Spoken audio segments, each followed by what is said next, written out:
रब्बे करीम का बेहद शुक्र है कि हमने आज तकमील कुरान की एक खूबसूरत महफिल में हम मौजूद हैं। हमारे नासिर भाई जिनके घर पर तरावी में ख़त्म कुरान हुआ, अल्लाह करीम हाफिज़ साहब का कुरान पढ़ना, सामईन का सुनना अपनी बारगाह में कबूल फरमाए और आज तकमील कुरान की इस महफिल की बरकतें हम सबको नसीब फरमाए।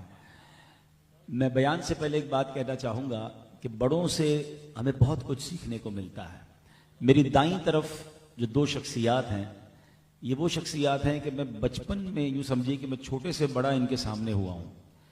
हाजी सिद्दीक इस्माइल साहब तो वो हैं कि जिन्होंने मेरा बचपन भी देखा है और हमने जब से होश संभाला है, जो आवाज़ हमारे कानों में फासलों को तकल्लुफ़ या नूरी महफिल पे चादर तनी नूर की हम सुनते आए। अल्लाह इस आवाज़ को कायम रखे, इनको और सेहत दे, आफियत दे।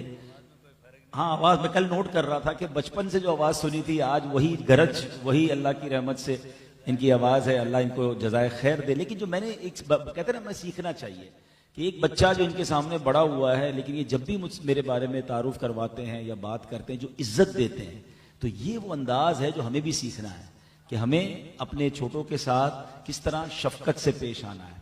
मेरे बराबर में जो बैठे हैं किबला मुफ्ती रफ़ीक अब्बासी साहब, ये मेरे उस्ताद मोहतरम है, मैंने इनसे पढ़ा है, दरसे निज़ामी पढ़ा है मैंने इनसे। इन्होंने मेरी देखे, ये इतने प्यार करते हैं। तो ये एक्चुअली लर्निंग है हमारे लिए कि हमें अपने साथ। अच्छा, ये हदीस पाक, अब इस अंदाज को हदीस पाक के तहत समझें। सरकार दो आलम अलैहिस्सलाम फरमाते हैं कि जो हदीस का खुलासा है, जो हमारे बड़ों का अदब ना करे, हमारे छोटों पर शफकत ना करे, वो हम में से नहीं। अब ये हमारे सामने दो एग्जाम्पल मौजूद है, मैं तो इनके सामने बच्चा हूं, लेकिन हमें भी अपनी जिंदगी में अपने छोटों के साथ शफकत करनी है और अपने बड़ों का अदब करना है। अब हम पर भी जिम्मेदारी है कि बड़ों का अदब करें। तो ये वाइस वर्सा हम सबको सीखना चाहिए। अल्लाह करीम हमें नबी पाक की हदीस का मिस्ताक बनाए कि हम अपने बड़ों का अदब करें, अपने छोटों पर शफकत करें। बा अदब बा नसीब, जिंदगी में एक फार्मूला याद रख लें, बा अदब बा नसीब, बे अदब बद नसीब। अल्लाह हमें बा अदब रखे। बुजुर्ग, चाहे बाज़ औक़ात हमारे स्टाफ में, भाई आप में से बहुत सारे फैक्ट्री ओनर्स होंगे, दुकानदार होंगे, आपके स्टाफ में कुछ लोग होंगे जो आपसे ज्यादा बड़ी उम्र के होंगे। अगर किसी के सफेद बाल हो गए ना, तो उसके अपने वालिद की तरह उसको ट्रीट करें, बेशक वो गरीब है। ऐसा नहीं होगा कि मजदूर है या गरीब है तो बड़ी उम्र का और आप उसे जो चाहे मुंह से कह दें। अदब करें, क्योंकि यही हमारी शरीयत हमें सिखाती है। अल्लाह हमें अपने बड़ों का अदब करने की तौफीक नसीब फरमाए। माह रमजान की बात करें, कुछ दिनों पहले की बात है, हमारी डिस्कशंस में था कि रमजान आने वाला है, रमजान करीब आ गया है। रमजान आ भी गया और आधा गुजर भी गया।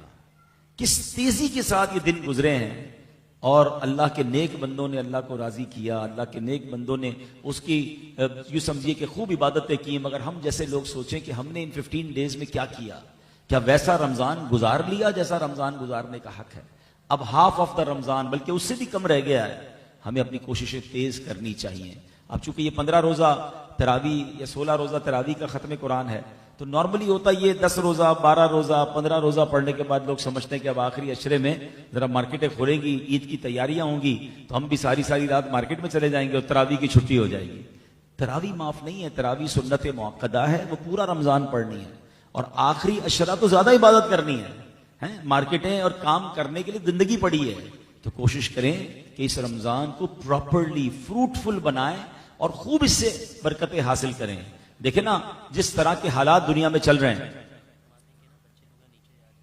अच्छा, माशाल्लाह तादाद ज्यादा हो गई है, तो जो यंगस्टर हैं, जो अपने आप को जवान आज भी समझते हैं, तो मेरी गुजारिश है कि वो यहाँ पर आ जाएं, दरी पर आ जाएं, नौजवान बच्चे भी आ जाएं। तो और ये भी नियत कर लें कि भाई आने वालों के लिए जगह कुशादा करूंगा तो मुझे मजीद सवाब मिलेगा। तो इसार की नियत से भी आगे आके बैठ जाएं, तो महफिल का समा भी बन जाएगा और आने वालों को कुछ चेयर्स भी मिल जाएंगी। माशाल्लाह माशाल्लाह, आगे आ जाए। अल्लाह आपका इंशाअल्लाह तशरीफ रखे। माशाल्लाह, सल्लु अलल हबीब सल्लल्लाहु तआला अला मुहम्मद सल्लल्लाहु अलैहि वसल्लम। तो मैं अर्ज कर रहा था कि माह रमजान की हमने बरकतें लूटनी है और इन रातों को, इन दिनों को प्रॉपर इस्तेमाल करना है और इसमें एक खूबसूरत आदत डेवलप कीजिए। देखिए, दुनिया का दस्तूर है कि किसी भी अच्छी आदत को अपनाने के लिए आपको 20 से 30 दिन चाहिए होते हैं। आजकल नौजवान जिम कर रहे होते हैं, डाइट कर रहे होते हैं, तो इन तमाम चीजों को हैबिट डेवलप करने के लिए रिक्वायर्ड 20 to 30 डेज। पहले 20-30 दिन मुश्किल होते हैं, फिर लोग कहते हैं आदत हो जाएगी, फिर आपकी डाइट भी सेट हो जाएगी, आपकी जिम या जो भी आपकी आदतें हैं वो सेट हो जाएंगी। पहले 20-25 दिन मुश्किल है। तो रमजान को अगर इसी तरह ले लें कि 20-25-30 दिन जो भी हमें मिले हैं, इसमें हम इबादत की ऐसी आदत डाल रहे हैं, 5 नमाजों की ऐसी आदत डाल रहे हैं, दुरूद पाक की ऐसी आदत डाल रहे हैं कि रमजान जाए मगर हमारी ये आदतें हमारे साथ बाकी रहें, हम नमाजी रहें, हम नेक रहें, हम इबादत गुजार रहें।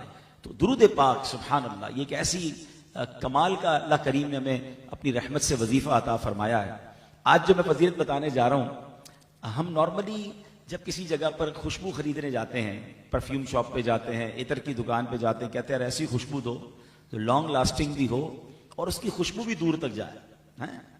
मैं आज एक ऐसा वजीफा बताने जा रहा हूं कि जो वजीफा पढ़ता है ना, तो उसकी खुशबू पढ़ता जमीन पे है, फरिश्ते आसमान पे सूंघते हैं, आसमान पे महसूस करते हैं। साहबा इकराम अलैहिम रिदवान फरमाते हैं कि जब किसी मजलिस में, किसी महफिल में मुसलमान मिलकर सरकारे दो आलम अलैहिस्सलाम पर दुरूद पढ़ते हैं तो उससे एक ऐसी खुशबू निकलती है जिसे फरिश्ते आसमान पर महसूस करते हैं। और वो कहते हैं कि जमीन पर किसी जगह सरकारे दो आलम अलैहिस्सलाम के उम्मती जमा होकर नबी पाक पर दुरूद पाक पढ़ रहे हैं। अब बताओ दुरूद कैसा वजीफा है, उसकी महक का आलम क्या है कि फरिश्ते उसकी खुशबू सूंघते हैं। अच्छा, ये खुशबू क्यों ना हो? जिक्र किस महके महके आका का है, बात किस मुअत्तर आका अलैहिस्सलाम की है। अगर मैं आप सबसे एक सवाल करूं कि बताइए हम खुशबू क्यों लगाते हैं, व्हाट इज द रीजन, तो हम अगर गौर करेंगे ना तो खुशबू लगाने की जो असल वजह है, हम अपने पसीने की बू से अपने आप को और अपने करीब के लोगों को बचाना चाहते हैं। जब भी तो बॉडी स्प्रे करते हैं, डिओड्रेंट लगाते हैं कि यार बंदा गर्मी में जाए तो महक ना आए, पसीना ना ज्यादा बू निकले, बंदा इतर लगाता है, परफ्यूम लगाता है। ऐसे ही हम पसीने से बचने के लिए खुशबू लगाते हैं। और मेरे आका वो हैं जिनका पसीना मुश्क से ज्यादा खुशबूदार है कोई दुनिया में ऐसा बाकमाल जिसके पसीने से खुशबू आती हो? और खुशबू का आलम क्या था? अल्लाह अकबर, पूछो बरेली के ताजदार से, वो कहते हैं क्या महकते हैं महकने वाले, क्या महकते हैं महकने वाले, बू पे चलते हैं भटकने वाले। अल्लाह अकबर। आज दुनिया में किसी को एड्रेस देना हो तो आप उसको लोकेशन भेज देते हैं। नेविगेशन सिस्टम ने जिंदगी बड़ी आसान कर दी है। 20-25 साल 10 साल पहले क्या होता था, हमने एड्रेस बताना होता था, यार बहादुराबाद की चौरंगी पे आना, आगे जाके दूसरा राइट लेना, फिर एक बेकरी नजर आएगी उससे लेफ्ट लेना, बंदा गलियों में ही घूमता रहता था एड्रेस ढूंढने के लिए। अब मसला खत्म हो गया, लोकेशन बताई, बंदा डॉट वहां पहुंच जाता है, आसानी हो गई। मगर साहबा इकराम के पास 1450 साल पहले एक नेविगेशन सिस्टम था, एक लोकेशन सिस्टम था। वो क्या था? वो किसी से पूछते नहीं थे नबी ये पाक कहां हैं, वो जनाब गली के किनारे खड़े होते, खुशबू बताती थी आका यहां से गुजर के गए हैं। पूछो आला हजरत से, कहते हैं अंबर जमीन, अबीर हवा, मुश्क तर गुबार, अदना सी ये शनाख्त तेरी रह गुजर की है। अरे ये बात तो 1400 साल पुरानी है ना। किसी आशिक रसूल को आज मदीने ले जाओ, उसकी आंखों पे बेशक पट्टी बांध दो, उसे बताना नहीं कहां लेके जा रहे हैं, बस इश्क वाली नाक होनी चाहिए, वायरस नहीं होना चाहिए। कुछ अरसा पहले कोविड आया था ना, कुछ लोगों की सूंघने की सलाहियत चली गई थी। आज भी कुछ लोगों को मदीने में खुशबू नहीं आती। इश्क वाला दिल, इश्क वाली बॉडी है, आंख पे पट्टी बांध दो, उसे मदीने ले जाओ, वो हवाएं बताती हैं कि आका गुजर कर गए हैं। शायर लिखते हैं ना, अरसा हुआ तैबा की गलियों से वो गुजरे हैं, अरसा हुआ तैबा की गलियों से वो गुजरे हैं, इस वक्त भी गलियों में खुशबू है पसीने की। आज भी मदीने की गलियां बता रही हैं, तो सोचो उस वक्त महक का आलम क्या होगा। एक और प्यारी बात, सरकार दो आलम अलैहिस्सलाम के खसाइस और कमालात पर बात करें तो मैं आज आका की आंखों पर, नबी पाक की जुल्फों पर, प्यारे चेहरे पर, रोशन हाथों पर बात नहीं कर रहा। वो दो चीजें जिससे नॉर्मली लोग एक दूसरे की घिन खाते हैं, पसीना और थूक है। किसी का थूक अच्छा नहीं लगता, मगर आओ बताता हूं मेरे आका के लुआब दहन का आलम क्या था। हजरत उतबा बिन फरकत रदी अल्लाह तआला अन्हु साहबी रसूल हैं, उनकी 4 ज़ौजा थी, 4 बीवियां थी। वो अज़वाज अपने शौहर के लिए तैयार होती थी, खुशबू लगाती थी, मगर जब भी हजरत उतबा के करीब जाती उनकी खुशबू इनसे ज्यादा अच्छी होती थी। तो एक बार चारों बीवियों ने मीटिंग की कि हमारे शौहर खुशबू कौन सी लगाते हैं, इतना जबरदस्त महकते हैं इतनी प्यारी फ्रेग्रेंस। तो एक बार उनको पूछ लिया कि हुजूर ये तो बताएं आप खुशबू कौन सी लगाते हैं, हमने आपको कभी खुशबू लगाते भी नहीं देखा, आप कहीं छुपके लगाते होंगे। तो हजरत उतबा कहते हैं मैं तो कोई खुशबू लगाता ही नहीं हूं। खुशबू नहीं लगाते तो फिर इतनी महक कैसे आती है आपकी बॉडी से? तो फरमाया एक बार क्या हुआ कि मेरी बॉडी पर स्किन डिजीज हो गई, मेरी बॉडी पर एक बीमारी हो गई। मैं सरकार दो आलम अलैहिस्सलाम की बारगाह में हाजिर हुआ। ये अलग टॉपिक है कि सहाबा के साथ जब कोई इशू होता था कहीं नहीं जाते थे, आका की बारगाह में जाते थे, क्योंकि वो जानते थे नहीं सुनता ही नहीं मांगने वाला तेरा। कहते मैं प्यारे आका की बारगाह में चला गया और कहा हुजूर मेरी बॉडी पर ये प्रॉब्लम हो गया है। सरकार दो आलम अलैहिस्सलाम ने किसी डॉक्टर के पास न भेजा, अपना लुआब दहन निकाला। उनकी कहते कुर्ता उतारो, कहते मैंने कुर्ता उतारा, नबी पाक ने मेरी बॉडी पर अपना लुआब दहन लगाया। वो दिन है, आज का दिन है, बीमारी तो चली गई, जिस्म महकता चला गया है। अल्लाह अकबर। थूक मुबारक के महक का आलम यह है, लुआब दहन का आलम यह है, पसीना मुबारक का आलम यह है। अरे ऐसे महकने वाले आका पर दुरूद भेजोगे, आपकी जिंदगी भी महक जाएगी, आखिरत भी महक जाएगी। तो रमजान में आज के बयान का पहला पैगाम ये ले लें कि दुरूद पाक की कसरत जो है हम अपनी रूटीन का ऐसा हिस्सा बनाएं, इतने हैबिचुअल हो जाएं कि रमजान के बाद भी मेरी जबान जिक्र व दुरूद से तर रहे। मोहब्बत के साथ बाआवाज़ बुलंद दुरूद पाक पढ़ेंगे। सल्लु अलल हबीब सल्लल्लाहु तआला अला मुहम्मद सल्लल्लाहु अलैहि वसल्लम। चूंकि तकमील कुरान की महफिल है तो आज कुरान पाक की सबसे बड़ी सूरत, द बिगेस्ट सूरा ऑफ कुरान, सूरह बकरा का मैं आपको कुछ मैसेज देना चाहता हूं और उसका कुछ खुलासा पेश करना चाहता हूं। पहले तो ये इमेजिन करें कि कलामुल्लाह है और कलामुल्लाह की सबसे बड़ी सूरत सूरह बकरा है, तो वो कितनी इंपॉर्टेंट बात होगी जो रब्बे करीम ने सबसे बड़ी सूरत के जरिए हम तक अता फरमाई। वैसे तो सूरह बकरा में बहुत सारे टॉपिक हैं, मगर जो इसका बेसिक सेंट्रल टॉपिक है बकरा, अरबी में कहते हैं गाय को। और जिस गाय का इस वाक्य में जिक्र है ना, it was the most expensive cow in the world. दुनिया की सबसे महंगी गाय थी। अब अजीब वाकया है, जरा सुनिए इस वाक्य को, मैं समराइज करूंगा, वाकया तो खैर बहुत तवील है। हजरत मूसा अलैहिस्सलाम का दौर था और एक बड़ा नेक आदमी उस जमाने में रहता था, बड़ा इबादत गुजार था, मगर मिडिल क्लास का कह लें, नॉर्मल आदमी था, पैसे वाला नहीं था। इंतकाल का वक्त करीब आया तो उसके पास एक गाय का बछड़ा था, छोटा बच्चा गाय का था, और कुछ नहीं था उसके पास, बच्चा उसका छोटा था। उसने सोचा कि अब ये मेरे इस अमानत को कौन संभालेगा, जो मेरा बेटा बड़ा हो तो उसको डिलीवर कर दे। उसको एक अजीब सा आइडिया आया, वो जंगल में गया, एक झाड़ी के पास खड़े होकर उसने अल्लाह की बारगाह में दुआ की कि मेरे मौला, ये बछड़ा मैं तेरे हवाले करता हूं, तू अमानतों को जाया नहीं फरमाता, मेरी अमानत जब मेरा बच्चा बड़ा हो जाए तो उसे लौटा देना। वो बछड़ा उसने जंगल में छोड़ दिया, वापस आया, अपनी बीवी को बताया मैंने ऐसा किया है। कुछ अरसे के बाद उस शख्स का इंतकाल हो गया। अच्छा, बेटा उसने बड़ा बाकमाल छोड़ा था, बेटा मेहनती भी था, हलाल कमाने का शौक भी था, माँ का खिदमत गुजार भी था, जंगल से लकड़ियां काट कर लाता, अपनी कमाई के 3 हिस्से करता, 1/3 माँ को देता, 1/3 अल्लाह की राह में खर्च करता, 1/3 अपनी जात पे खर्च करता। रात के भी 3 हिस्से किए, एक रात आराम करता, एक रात माँ का, एक रात में एक हिस्से में आराम करता, 1/3 हिस्से में माँ की खिदमत करता और 1/3 हिस्से में इबादत करता। बाप की तरबियत देखो कि माँ की खिदमत भी कर रहा है, हलाल भी कमा रहा है, अल्लाह की राह में खर्च भी कर रहा है, सुभान अल्लाह, और इबादत भी कर रहा है। बेटा जवान हो गया, मां कहती तेरे वालिद ने एक अमानत तेरे लिए बेटा छोड़ी थी, जंगल में जाकर फला मकाम पर अल्लाह से अर्ज करना, ए अल्लाह मेरी अमानत मुझे वापस लौटा दे। वो नौजवान जंगल में जाता है, अल्लाह की बारगाह में अर्ज करता है कि अल्लाह मेरे वालिद ने जो अमानत तेरी बारगाह में सिपुर्द की थी मुझे वो लौटा दे। तो एक बहुत खूबसूरत येलो गोल्डनिश कलर की गाय जो है वो दौड़ती हुई आ जाती है, वो गाय को लेकर अपनी माँ के पास आ जाता है।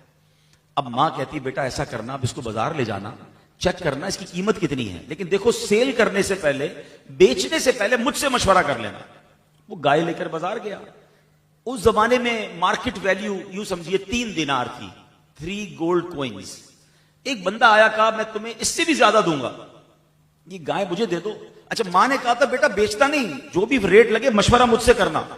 तो उसने कहा मशवरा किसी और से नहीं करने दूंगा, रेट तुम्हें डबल दे देता हूं, ज्यादा दे देता हूं, मगर मशवरा नहीं करना। वो माँ का फरमाबरदार था, माँ ने कहा था मुझसे मशवरा करना, का नहीं मैं नहीं दूंगा, जितने भी पैसे दोगे नहीं दूंगा। वापस आ गया, माँ को कहा माँ एक बंदा आया था, वो तो एक्स्ट्रा पेमेंट कर रहा था, मगर कहा मशवरा नहीं करना। मगर माँ आपने कहा था कि मशवरा किए बगैर सेल आउट मत करना। माँ मैं वापस आ गया हूं। माँ कहती बेटा ऐसा करो, दोबारा जाओ, वो बंदा जो है ना मुझे फरिश्ता मालूम होता है, उसी से पूछो गाय बेचनी है कि नहीं बेचनी है। ये बच्चा फिर बाजार गया, वही बंदा दोबारा आ गया, कहा मां ने कहा ये बताओ बेचना चाहिए नहीं बेचना चाहिए। वो कहता है नहीं बेचनी है, वापस ले जाओ, अब तुम्हारे घर पे ग्राहक आएगा, अब तुम्हारे घर पे कस्टमर आएगा, और जो कस्टमर आएगा उससे तुमने प्राइस क्या आस करनी है, कीमत क्या तलब करनी है, जितना गाय का वजन है उतना सोना मांगना है। गाय की खाल में उसी हिसाब से सोना भर कर दे, फिर गाय देनी है। अब बंदा सोचे मेरी गाय 3 दिनार मार्केट वैल्यू, सोने के वजन के मुताबिक कौन खरीदेगा। आ गया घर पर, मां को बताया, मां ने कहा बस बेटा सब्र करो, अल्लाह के राजों में से ये राज है। अच्छा, उसी दौर में साइमल्टेनियसली 2 वाकयात हो रहे थे। एक ये वाकया कुरान, अच्छा अब मैं थोड़ा सा एक और बात साथ कर दूंगा। मैं देख रहा हूं आप में से हर बंदा बहुत तवज्जो से ये वाकया सुन रहा है। ये है मेरा कुरान, कैसे कैसे वाकयात हैं। अगर हम कुरान के वाकयात पढ़ने वाले बने तो वेरी इंटरेस्टिंग वाकयात। अच्छा, यही वाकयात बच्चों को सुनाएं तो बच्चे कितने इंटरेस्ट से सुनेंगे। हम पता नहीं बच्चों को टॉमी, जेरी, पप्पू, पता नहीं कौन कौन सी कहानियां पढ़ा रहे हैं। हालांकि रोज अगर वालिद अपने बच्चों को एक कुरान का वाकया सुनाए तो 100 से ज्यादा वाकया। अच्छा, आप में से कोई कहेगा यार मैं कुरान से वाकया मैं कैसे बयान करूं, कुरान अरबी में है। अल्लाह सलामत रखे हमारे उलमाए कराम को, मुफ्तियाने कराम को, बड़ी शानदार अंदाज में आसान उर्दू में कुरान के वाकयात अलग कर दिए। मैं आपको किताब भी सजेस्ट कर देता हूं। मुफ्ती अब्दुल मुस्तफा आजमी साहब की one of the beautiful book है अजायबुल कुरान और गरायबुल कुरान। उसमें कुरान के सारे वाकयात उन्होंने सेपरेट कर दिए। पहले आयतें भी दिखी, तर्जमा भी लिखा और तफसीर में पूरा वाकया बयान किया। Now let's come towards the story again. अब दोबारा आते हैं वाकये की तरफ। एक और वाकया, उस जमाने में क्या हुआ, एक बहुत बड़ा बिजनेसमैन था, बड़ा पैसे वाला, बड़ा मालदार। उसको उसके रिश्तेदारों ने मार दिया, कत्ल कर दिया, और कत्ल करके भाग गए।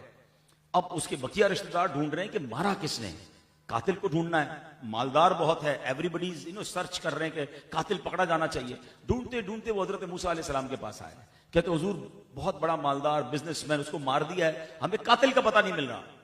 आपने फरमाया एक तरीका है, ऐसा करो एक गाय लो, उसको ज़िबा करो, उसके दुम या जबान का हिस्सा उसी लाश पर जब रखोगे या मारोगे, वो खड़े होकर कातिल का नाम बता देगी। आपने बहुत सिंपल फार्मूला दिया, मगर उन्होंने सवाल करना शुरू कर दिए। कहते हुजूर अल्लाह से पूछ के बताएं गाय कैसी होनी चाहिए, हैं? उसका रंग कैसा होना चाहिए, वो दिखने में कैसी होनी चाहिए। अब वो पूछते गए हजरत मूसा, अल्लाह से पूछकर, यानी वही की सूरत में जवाब आता गया। ये सारी डिस्कशन कुरान में मौजूद है कि उसका रंग ऐसा होगा, वो दिखने में आंखों को भली लगेगी, उस पर किसी ने सवारी नहीं की होगी, उससे किसी ने खिदमत नहीं ली होगी। हजरत मूसा बयान करते गए, वो सवाल करते गए। वो कंप्यूटर पे होता है ना नैरो सर्च, वो सर्चिंग आप अगर जैसे जैसे स्पेसिफिकेशन डालते जाएं, सर्च नैरो होती जाती है। वो इतनी नैरो सर्च हो गई कि अब उस पूरे इलाके में एक ही गाय ऐसी बची जो उस क्वालिटी की थी। ढूंढते ढूंढते उसी नौजवान के दरवाजे पर पहुंचते हैं, कहते ये गाय चाहिए। कहता मैंने नहीं बेचनी, कहा हमने खरीदनी है। कहा फिर जितना इस गाय का वजन है उतना सोना दोगे तब ये गाय दूंगा। अब वो बिलियनर था उस जमाने का जिसका मर्डर हुआ था, उसने, उनके रिश्तेदारों ने उतना गोल्ड दिया इसको, ये गाय खरीदी, गाय ज़िबा की, जो हजरत मूसा अलैहि सलाम ने तरीका बताया। जब उस लाश के साथ ऐसा ही किया गया, उस लाश ने खड़े होकर अपने कातिल का नाम बताया। वो कातिल उसका कजन ही था, उसको पकड़ा गया, गिरफ्तार किया और जो सजा देनी थी दे दी गई।